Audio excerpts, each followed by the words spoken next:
Hello mga Lods! Welcome back to our Reels video. So, nice meeting you again here. So yun, tuloy pa rin tayo, dalawang magkaibigan na si Lods. So kaninang umaga is about opportunity na pinag-usapan nila. So ito naman, the opportunity from great demands. Okay? The opportunity from the great demands. Ito na, kwento na. Antay mo na si Lods. O Lods, nandito ka. Oh, sobrang aga yata. O, agahan ko, para doon na lang ako sa bahay maghapunan. Kwento-kwento lang muna tayo. Ganito lang ginagawa natin pag walang ginagawa sa bahay. Ganun talaga. Ba, ayos yung damit natin Oh, syempre kasi magkikita tayo sa mga tao sa reels, sa video. Kumbaga, harapin natin sila. Oh, ayos yan. Ganda yan. So, ano ang itatopic natin ngayon? Ganda yata yung sinishare mo kanina. Yung opportunity, naintindihan ko, Lods. Napakaganda. Pero may napapansin ako, Lods. Ano yung napapansin mo? Kasi, di ba, nagre-reels ka? Oh, anong napapansin mo sa pagre-reels ko? Kasi, habang buti pa yung reels, ay kung ma-reach out mo yung goal na hinahanap nila sa iyo, ay magbibigay sila ng porsyento para mabuhay ka kasi pinagtrabahoan mo yan yung pagpaliwanag dito. Hindi ka nang lilimos kasi nagtrabaho ka sa kanila at maraming aral, di ba? Mas higit pa sa kanilang natatanggap yung sa reels na nag-ooperate ng percentage para magkaroon ka ng sahod kasi nagkaroon din sila ng idea sa iyo Tama. Ano pa? Tsaka isa pa, Lods. Habang nag-explain ka ng matagal dito sa akin, yung mga kinikwento mo, parang napansin ko na kawawa ang Diyos sa buhay mo. Oh, ba't mo naman nasabi yan? Kasi parang habang tumatagal, napapansin ko, parang nanglilimos ang Diyos sa kanila. Oh, yun ba napansin mo? Oh, totoo, parang ginawa nilang Lazaro ang Diyos. Parang nanglilimos lang sa ilalim ng lamesa. Kung may magbigay, masaya kasi may makakain. Kung walang magbigay, wala din. Wow, mukhang tama ka rin Ba, ayos ka rin mag-observe sa akin habang nagpapaliwanag. Oo nga, yun na napapansin ko Para tuloy yung kinawawang nanlilimos yung Diyos sa buhay nila. Hindi ka nagkakamali, tama yan. Kasi kung walang susunod, wala rin talagang mangyayari. Walang makakain yung bayan niya. Diba? Alam mo, ito yun mga Lods. Ito yun Lods Yung Biblia kasi Lods. Pag walang nagre-response, lahat yun magnanakaw tsaka mapunta sa impyerno. So, ang kalagayan ng Biblia, useless na yan. Hindi pwedeng gamitin yan. Yung nagpapaliwanag na pag namatay na. At tulad kay Jesus Christ, bakit nagpapaliwanag pa rin? Kasi binili niya sa kanyang ama yung kaharian na dapat may tayo. So, ibig sabihin, magkatawang tao din. Bilang kamay sa ating panahon, kung sa ating panahon. Pwede na rin kasi hanggat na may Biblia sa ating kapanahonan. Pero kung may nagpapanawa na anghel at naunawaan nila ng husto, matigas pa rin ang kanilang puso dahil ma-pride. Parang ang dating nanglilimos talaga ng husto. Yun ang expectation ng utak nila, yung form of understanding sa atin na nagpapaunawa dito, no? Pwedeng ganun. Yun ang nangyayari. Ay, ganun ba, Lods? Oo. So, ang gagawin ko na explanation, wag na nilang gamitin yung Biblia pag namatay yung nagpaliwanag na anghel. Kasi ang anghel, pag tapos ng mission nila, alis na yan. So, ibig sabihin, pagkatapos ng may paliwanag ng anghel lahat, yung gustong mangyari ng Diyos sa bayan niya, lilisanin niya na yan. Kasi kung may nakikinig, maganda. Aalalayan niya. Matupad yung Psalms chapter 91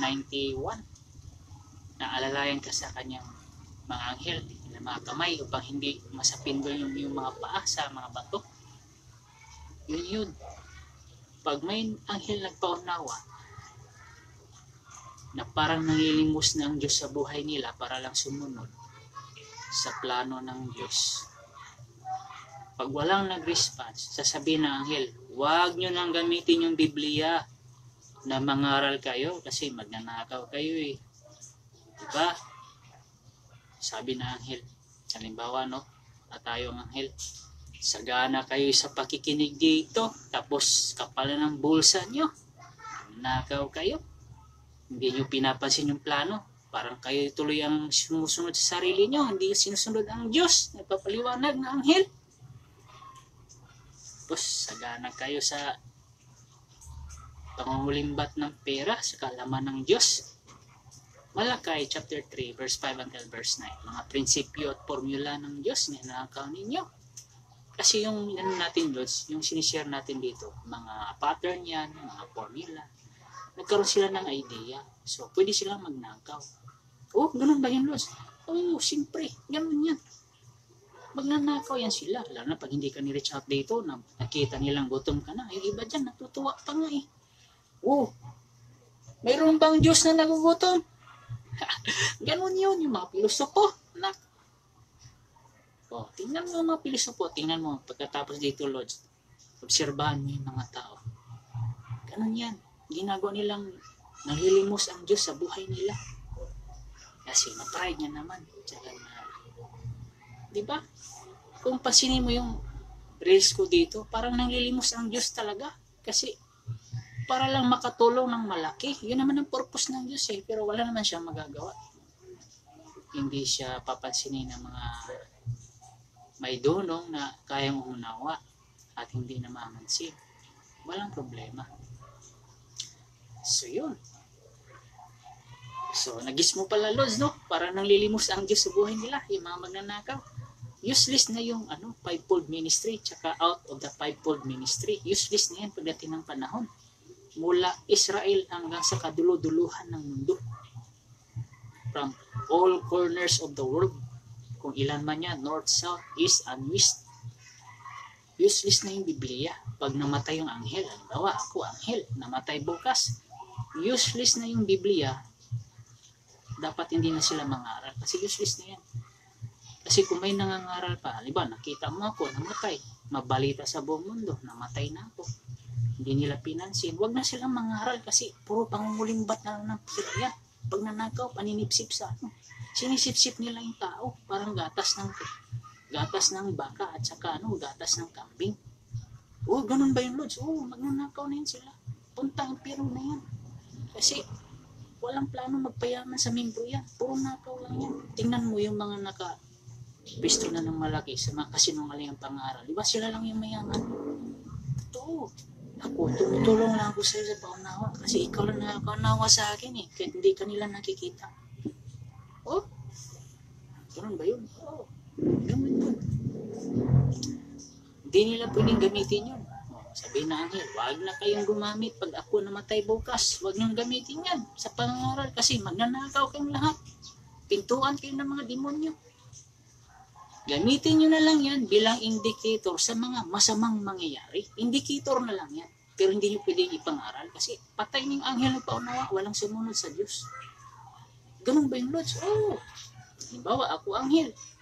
Nagsishare ng katotohanan ng Diyos na ganitong dapat ang gawin. Hindi, pag namatay ako bukas, hindi na dapat sila mangaral yan. Kasi puro pagnanakaw na yan. At saka patungo na yan sa karumihan. Dami ng maruming simbahan ngayon. Di ba, anong problema na sinishare ko kanina, Lods? Di ba, nalala mo? Power. Ano pa? Lasciviousness. Yung isa, ano yun? Sex ba yun? Kung maalala mo, di ba? Daming problema. Malala pa sa nakikita natin ngayon. So, anong itatopic natin, Lods? Di ba sinabi mo, yung opportunity from the great demands. Ayaw nga pala eh. Tuloy natin yan. Sige. Opportunity from great demands. Ano yan, Lods? Di ba sinabi ni Jesus Christ sa Matthew chapter 6 verse 10? Thy kingdom come, thy will be done on earth as it is in heaven. So, that is in a form of the kingdom. Pag sinabi kasing demands, the kingdom of God, it requires great demands as great opportunity.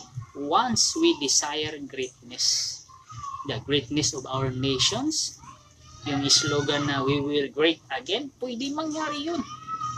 Basta hindi sila magnakaw. Huwag nilang hayaan na mamatay yung anghel. Halimbawa, ako, anghel. Nagpaliwanag. Tapos may slogan sa ibang bansa na we will be the great again. Ano ba yun? Anong bansa yun? Ay, parang alam ko na yan, Luz. Oh, alam mo na, di ba? Pwede silang payamanin, palakasin, basta hindi sila magnakaw. Sumunod lang sila sa demands ng Diyos. Sundin nila. Yayaman sila. Maging strong sila. Napakalakas na bansa. Dalawang malakas dyan. Yung isa huli. Bakit? Matigas ang ulo eh. Diba? Halimbawa, Pilipinas. Matigas ang ulo. Huli yan. Kasi sila yung Mark chapter 2. Verse 1 until verse 5. Mga Kapernaum ang puso niyan.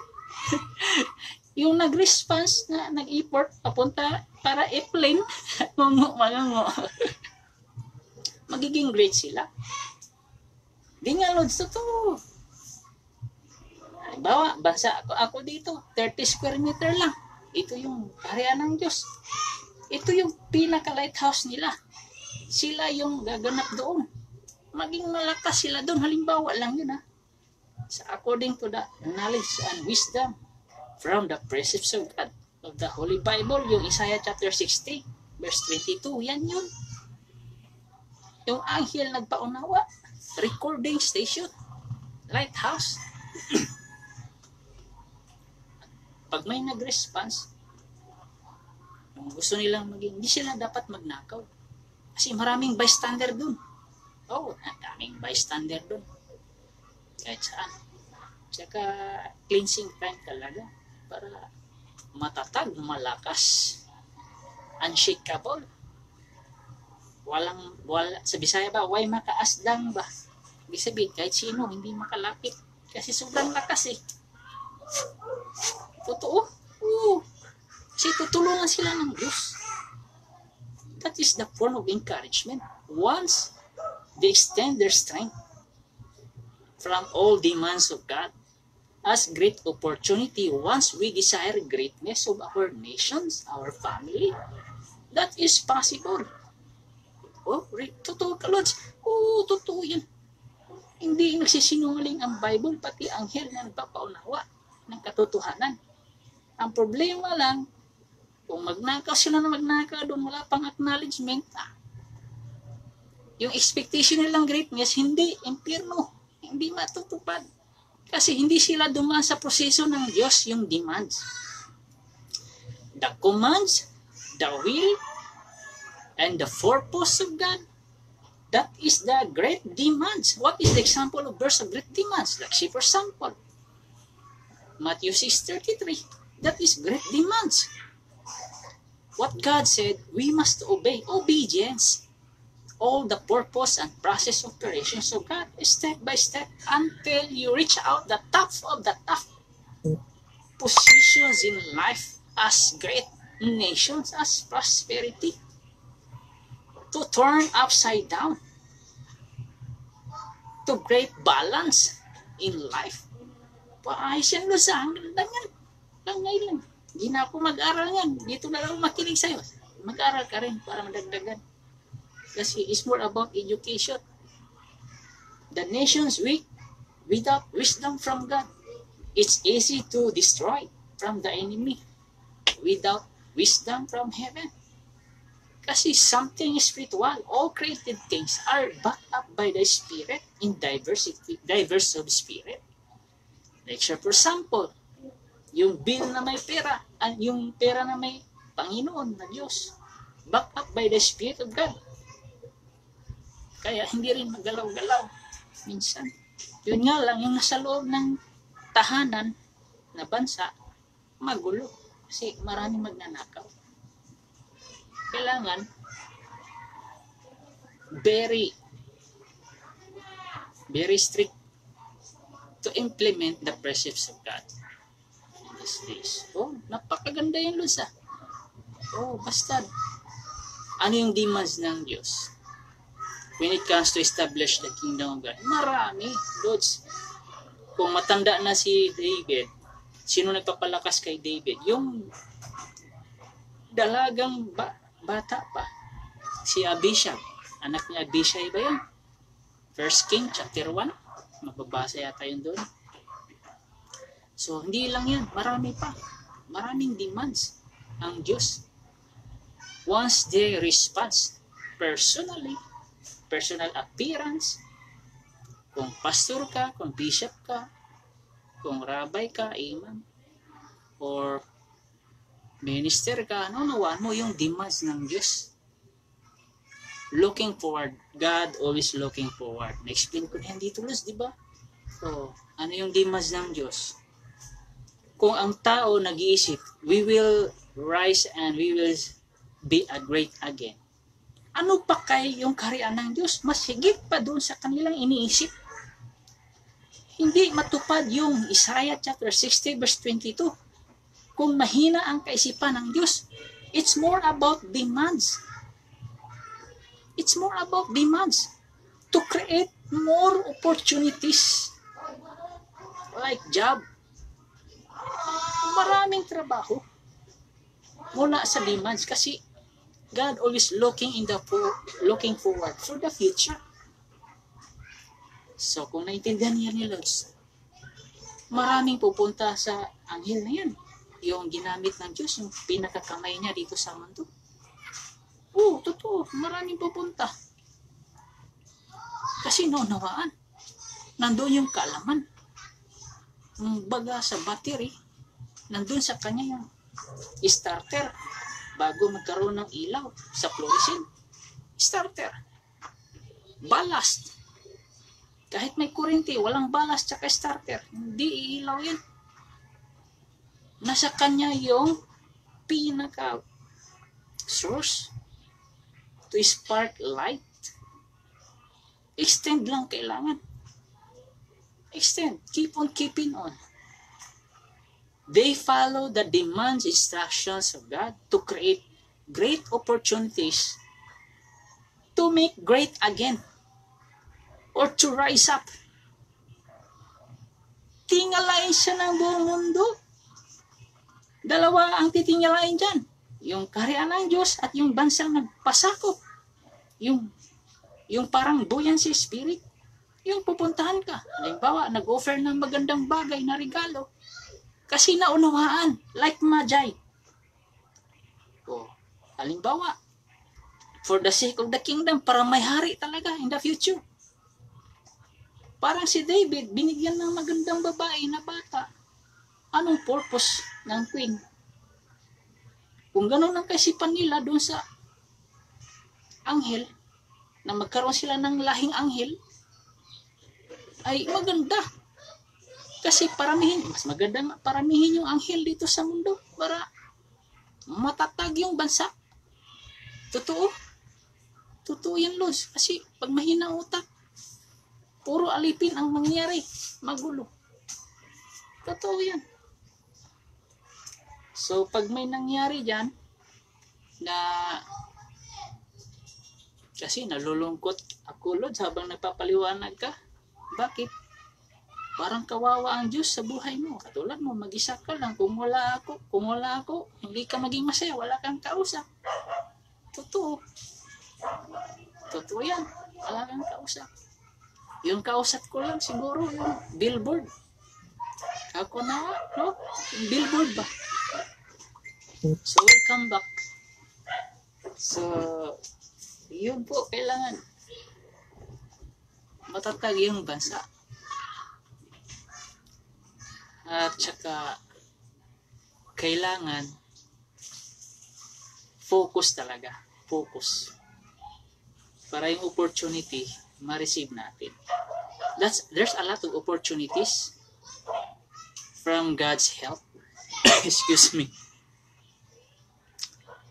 So, yun. From God's help. God help itself. And God use people. All His helps. Pero pag walang nag-response, walang mangyari, Lods. Ikaw na mahirap ngayon, hirap ka pa rin. Tapos magtsatsaga ka sa konting-konting kita lang kasi hirap ka pa rin. Walang nag-response eh. Hindi pa rin royal priesthood. Yung mga simbahan na nakiklaim na royal priesthood, nako, nakakahiya yun. Di ba sinabi ko, pag royal priesthood ka, may kingdom, may temple, tsaka naka-specific place na ilagay doon yung templo na inutos ng Diyos. Gumagawa lang sila ng royal priesthood. Demonyo nag-utos sa kanila. Tsaka puro malilibog karamihan dyan sa loob ng simbahan halos. Hindi balanse ba? Tingnan mo, salungat ako dito. Balanse. Kasi maunawaan nila. Tingnan mo, pag may nagnakaw sa mga kalaman dito at sila mag-preach sa dyan, yung mayaman sila, makapalang bulsa. Halimbawa, nangangaral na ako ng ilang taon. Tapos pakinabang sa kanilang bulsa. Hindi nga nagbigay ng dito, pagkain. Tsaga na sila sa income. Totoo naman, di ba? Impirmo pa rin yan. Hindi tayo natatakot mag-share loads kasi totoo naman eh. Kung dancing star ka sa kanila, ikaw talaga pagkuha na ng kaalaman para dumami yung bulsa na pera sa bulsa nila.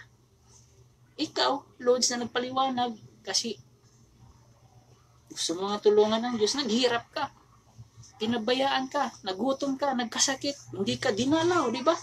Natamaan sila kay Jesus Christ. Hindi ka dinalaw kasi takot sa COVID. Ito naman takot. Ang takot kasi punta impirmo yan. Kung talagang mahal mo ang iyong kapwa, talagang mahal mo ang iyong Diyos, kung talagang mahal mo yung anghel na messenger na inutos ng Diyos, mapuntahan mo. Tingnan mo yung simbahan na hindi sumunod sa plano ng Diyos. Nakakahiya na. Wala nang mukhang may harap sa akin siguro. Halimbawa lang akong ginagamit. Kasi inimpasize ko dito, magnanakaw pa rin yun. Hindi marunong sumunod, matigas ang ulo. Gusto sa kanya masunod. Pinalabas na siyang head. Ganun lang yun.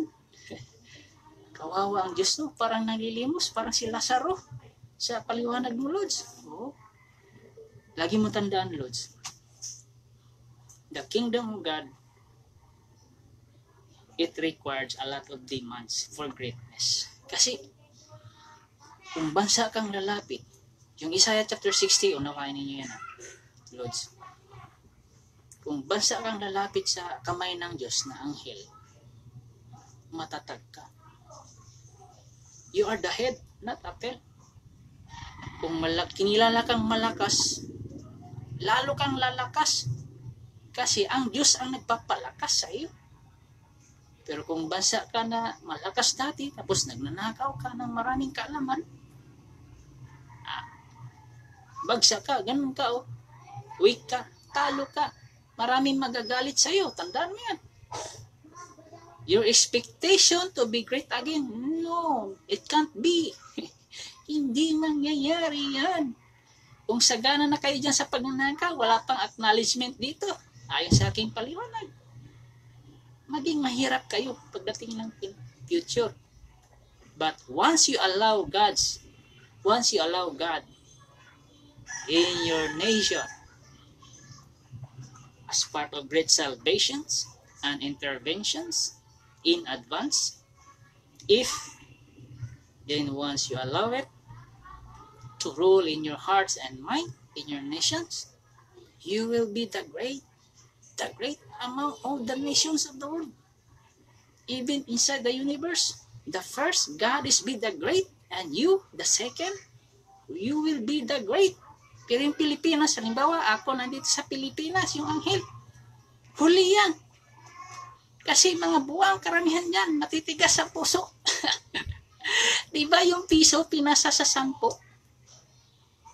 Sinong matatag doon? Yung 5 piso at saka yung 10 piso. Pero yung piso, ay natili, wala. Naghihirap. Kasi, marami kasing matatalino sa Pilipinas, kaya matigas ang ulo. Totoo. Ayaw sumunod. Kasi matalino daw sila eh. Mas matalino pa daw sila sa akin. Talino pa daw sila sa Diyos. Ang bihira. Nakakita lang ng bagay na kamangha-mangha na hindi matarok ang utak. Tapos mamalitin mo. Ayaw pang sumunod. Diba? Tigas. Matalino daw talaga sila. Anong klaseng matalino? Nagkopya ka lang. Nanood ka lang. Tapos matalino ka na. Tiro kayo. Huli kayo. Hindi kayo una. O, tandaan niyan. Whereas, tatlo ang mamayagpag sa mundo na maging matatag. Tandaan niyo yan. Tatlo. O. Sino sinabi sa Isaiah chapter 16 verse 23? Yung physical Israelites, huli talaga din yan. Sobrang huli niya. Kasi matigas ang puso niya eh.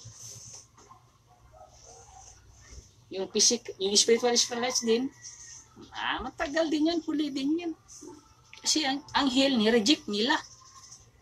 Halimbawa, ako anghel, ni-reject naman. Lalo pag namatay ako, wala, ang tiro lahat, walang greatness. Kahit mag-slogan ka pa na mag-slogan, even your a lot of slogans in your country that you will be a great again. It can't be once the angel will die tomorrow without your response from the precepts of God, all God's demands. Remember, don't forget, God's kingdom, it requires a lot of demands in this process of operations of journey to create more opportunities to will be the great again of your nations, to be greatness. Once you desire greatness, obey the precepts of God, all His demands in His kingdom. Because God also want to be the great in your nations as a lighthouse. That you have a guidance. That light will guide you in your nations. Don't forget. Okay?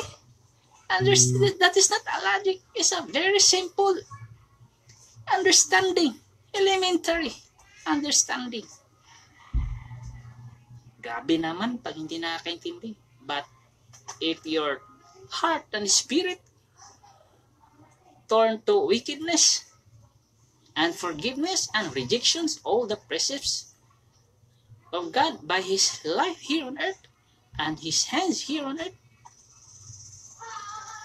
then your lifestyle is like a hell. Hell. That is prophecy. That's related in the Bible. Kasi yung Revelation chapter 21, verse 9, pinag-usapan yung body dyan. Body? Ano bang meron sa body? The body, it can't move without the spirit. And the body, it cannot complete without soul. Okay? And the body, it cannot be the statue of the future without the shadow. So the statue, that is the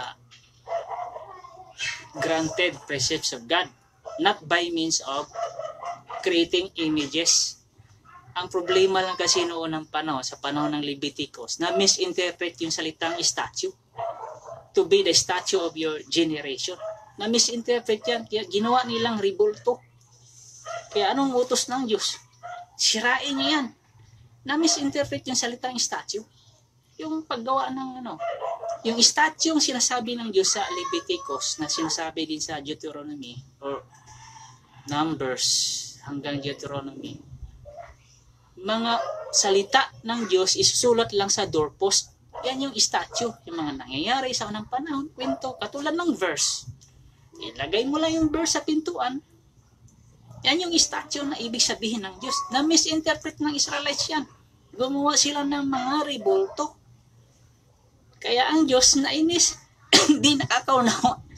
Kaya nga minsan mababasa mo, minsan yung mga Israelites matigas sa ulo kasi yung interpretation nila minsan mali. Instead na statue, sulat lang, ipaalala sa mga henerasyon na ganitong nangyayari.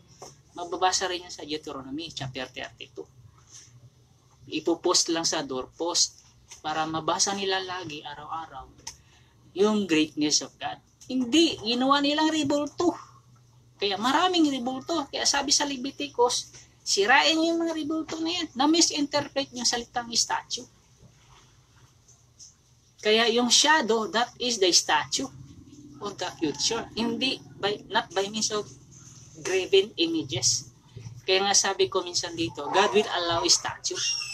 Pero na-misinterpret nila yung statue. Kasi ginawa nilang bato, kahoy, bato. Dapat yung sulat lang sa doorpost. Basahin nyo, i-review, ilalim yung pag-unawa. Di ba statue ang tawag sa atin ngayon yan, yung mga revolto sa English?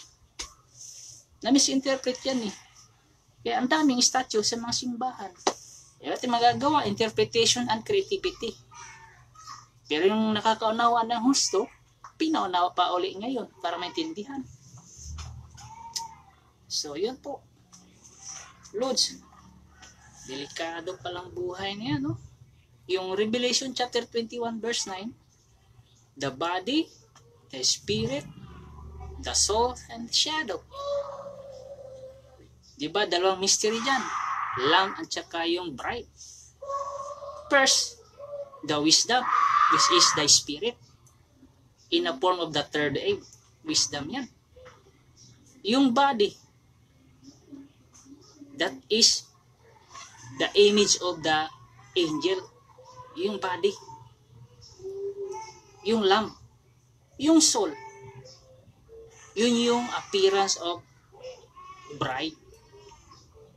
That is the appearance of bride. One in number as well as one in unity. To be the head of millions. Genesis chapter 24 verse 60.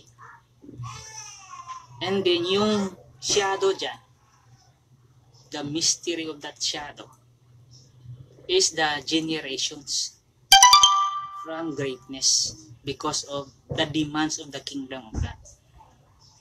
You cannot be the great again without this format, without this pattern or formula or any what we call that in some understanding. Kailangan talaga mangyari yan. Magtagpo yung dalawa na yan. That mystery woman, the bride and the lamb. To create greatness of the kingdom, it refers Isaiah chapter 60 verse 22. Para matupad yung mga opportunities na walang magutom. Yan yung nasa binigay sa akin ng Diyos. Kung mali ako, di nasa inyo na yan. Kasi yung mga critics kasi, ganito yan. Nag-explain ako ng tama. Yung mga backbiters, yung mga pintuan ng demonyo, nag-explain ka ng tama. Sa kanila, mali ka. Wala kang magagawa. Kasi yung nagpaliwanag dito, mali man o tama sa yung pag-unawa, tama pa rin ako. Kasi ako ang nagpaliwanag. Kasi marami naman siyang instruction. Kung mali ako, personalin mo ako. Mag-explainan tayo. Tulungan mo ako, tulungan din kita. Hindi tayo mag-away. Kung i-insist mo talagang tama ka, edi go ahead, tama ka. Kasi ayon lang sa binigay ng Diyos sa ating unawa. Malalim na yan. Kung may dicks ka, ako, hindi rin ako magyabang. Kung isusulat ko lahat yung alam ko, baka dicks na rin eh. Iba ang format ng dicks. Yung iba, hindi mo matanggap. Dicks Bible, hindi mo matanggap yung iba. yung mga explanation. Kaya kung anong ni-reveal sa'yo, ma-miss kayo kasi magkaiba. Parang iba to. Bago to na hindi natin naintindihan. Ngayon, pinangawa sa atin na gusto naintindihan na natin. Ganun talaga expression nyo sa mga nakikinig. Diba, Lods? Oo, tama yan. So, yun ha. God's kingdom, it requires great demands. Kung anong operations process from the presence of God as the helps kung sa atin mang panahon in these days, you must obey. Obedience is the key. So, Lods, napakaganda yung topic natin Opportunities from the great demands. So, you will be the great and you will never be the same again. Okay? Establish the lighthouse of God as His kingdom. Kung ito man, 30 square meter dito, kung may mag-reach out from your nations, you will be the great someday somehow. Kasi God said, your thought is not my thoughts and my ways is not your ways. Magkaiba tayo. Yun ang sabi ng Diyos na aking pinaliwanag sa inyo. Okay? So, thank you very much sa mga nakakaunawa. Thank you once again. Oh, Lods, anong advertisement natin ngayon? Hop yan ni Popcorn, nagpapatal si ni Balot. It's brought to you by Budweiser, and 7-Up, and Red Bull. So, suspect. Anong ikakanta natin, Lods? Sana sinabi mo, kailangan kita ngayon, kailanman. Ano pa man. Tama na yun, Lods. Basta lahat sa mga matatangos ang ilong, hawak-hawak ang acorn sa loob ng 7 continents of the world, ay mag-ingat kayo. Thank you very much kasi minsan sa mga kalalakihan, kayo ang nagpapalakas sa amin. Pag hindi namin kayo masilayan na ilang araw, ay nalulungkot kami. Totoo. Tanungin mo yung mga matatanda, kahit umiibig dyan. Hindi nila makita yung crush nila, nalulungkot sila at nawawalan sila ng lakas. Totoo yan. Okay, thank you very much.